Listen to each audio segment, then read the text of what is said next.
Assalamualaikum warahmatullahi wabarakatuh.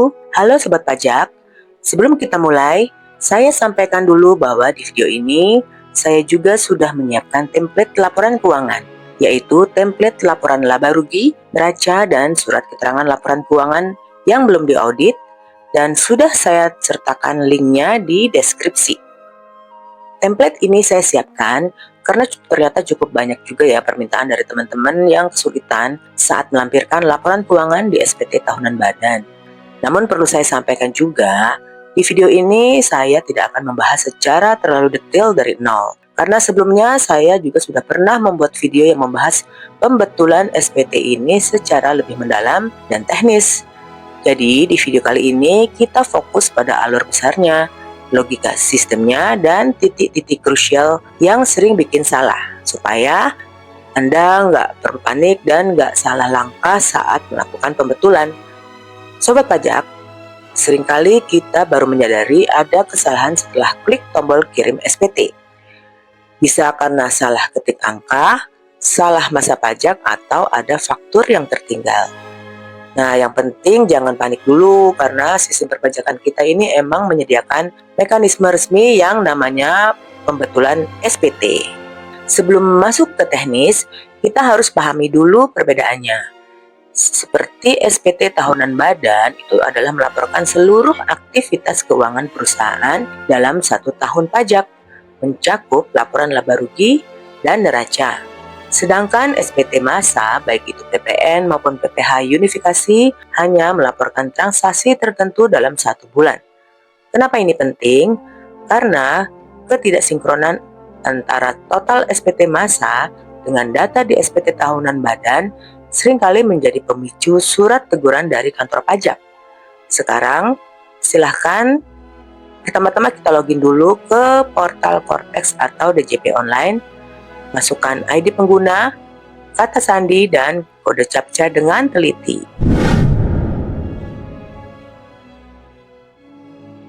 Kita mulai dari SPT masa PPN. Karakteristik paling khas dari pembetulan PPN adalah adanya mekanisme kompensasi. Jika pembetulan SPT PPN Anda menyebabkan status lebih bayar, maka Anda tidak wajib langsung minta restitusi.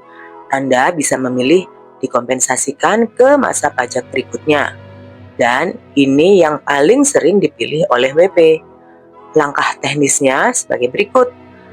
Masuk ke menu surat pemberitahuan atau SPT, lalu pilih buat konsep SPT, pilih jenis pajak PPN, tentukan bulan dan tahun pajak yang ingin dibetulkan. Kemudian pada bagian model SPT, pilih pembetulan. Sistem akan otomatis menandai ini sebagai pembetulan ke-1, kedua, dan seterusnya. Perlu dicatat, jika pembetulan ini menyebabkan kurang bayar, maka akan muncul sanksi bunga per bulan yang dihitung sejak batas akhir pelaporan masa pajak tersebut hingga tanggal pembayaran pembetulan. Ngeri kan? Makanya disarankan kita jangan sampai telat bayar atau tidak bayar sama sekali. Selanjutnya, kita masuk ke SPT masa PPh unifikasi. Ini adalah penggabungan beberapa jenis PPh seperti PPh pasal 23, 22, dan PPh final pasal 4 ayat 2. Masuk ke menu konsep SPT, lalu pilih jenis pajak PPh unifikasi. Di sini Anda bisa melihat riwayat pelaporan. Jika tertulis amendement 1, artinya ini adalah pembetulan pertama, amendement 2 berarti pembetulan kedua, dan seterusnya.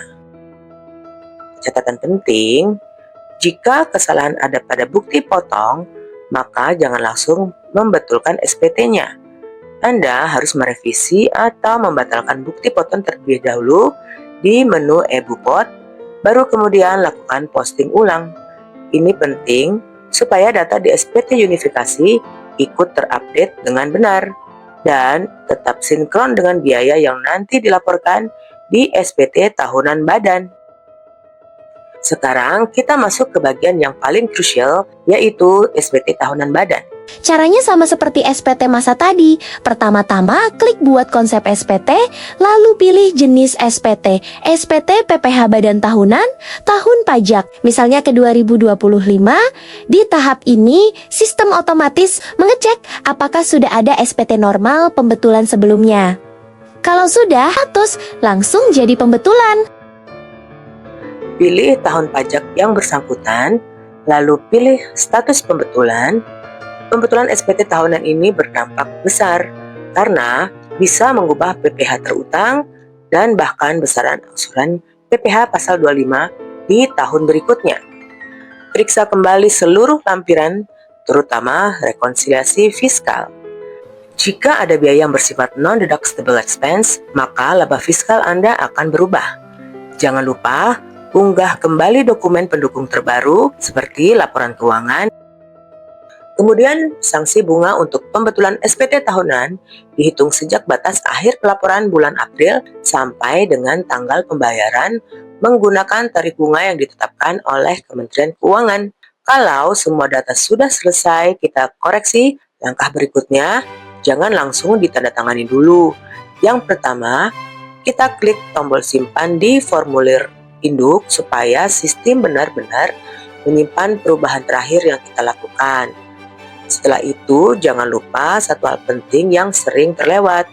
Kita cek ulang semua lampiran satu persatu. Kita mulai dari lampiran L1D, pastikan angka-angkanya sudah sesuai dengan laporan laba rugi. Kalau sudah benar, klik simpan. Lanjut ke lampiran L2, kita cek kembali daftar penyusutan atau data pendukung lainnya. Pastikan tidak ada yang kosong atau salah tahun, lalu simpan lagi. Berikutnya lampiran L6, cek posisi neraca apakah sudah balance antara aset dengan liabilities dan equities. Kalau sudah seimbang, kemudian simpan. Terakhir, lampiran L11B, pastikan data pemegang saham atau modal sudah sesuai. Kalau sudah, maka kita simpan. Setelah semua lampiran dicek dan disimpan, kita balik lagi ke formulir induk. Di sini kita pastikan tidak ada notifikasi error atau peringatan dari sistem. Kalau sudah bersih dan tidak ada pesan kesalahan, barulah kita lanjut ke tahap terakhir. Langkah terakhir kita lakukan tanda tangan dan validasi. Pastikan data yang kita laporkan sudah benar dan lengkap, karena setelah ini SPT akan dikirim secara resmi ke DJP.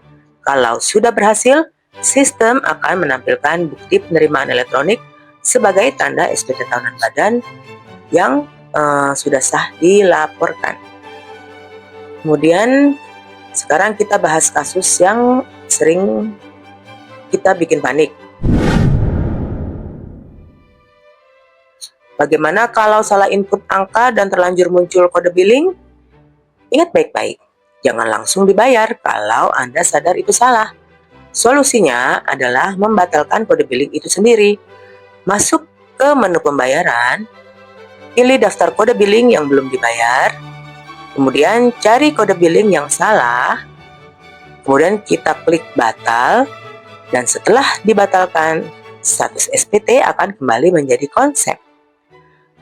Kemudian tunggu sekitar 10 menit agar sistem sinkron sepenuhnya, baru kemudian Anda bisa masuk lagi ke menu konsep SPT untuk memperbaiki datanya.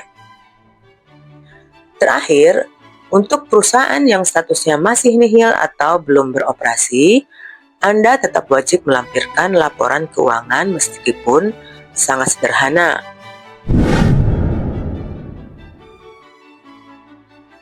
Laporan laba rugi bisa diisi nol dan neracanya digunakan untuk menunjukkan modal di store dan posisi kas agar tetap balance.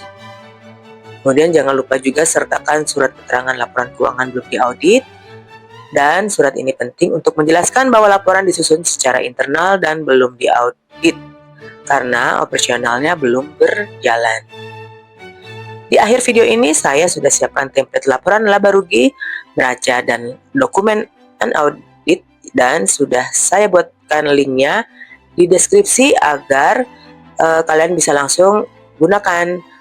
Kalau video ini bermanfaat, jangan lupa ya di subscribe, like dan share supaya channel ini bisa terus berbagi edukasi pajak yang praktis dan aplikatif. Pada dokumen laporan keuangan, baik laba rugi, neraca, maupun surat keterangan laporan keuangan belum diaudit, wajib dilengkapi dengan tanda tangan direktur atau komisaris, dan cap atau stempel perusahaan PT. Tanda tangan dan cap perusahaan berfungsi sebagai pengesahan resmi bahwa laporan tersebut benar disusun dan dipertanggungjawabkan oleh manajemen perusahaan. Terima kasih, sampai jumpa di tutorial berikutnya.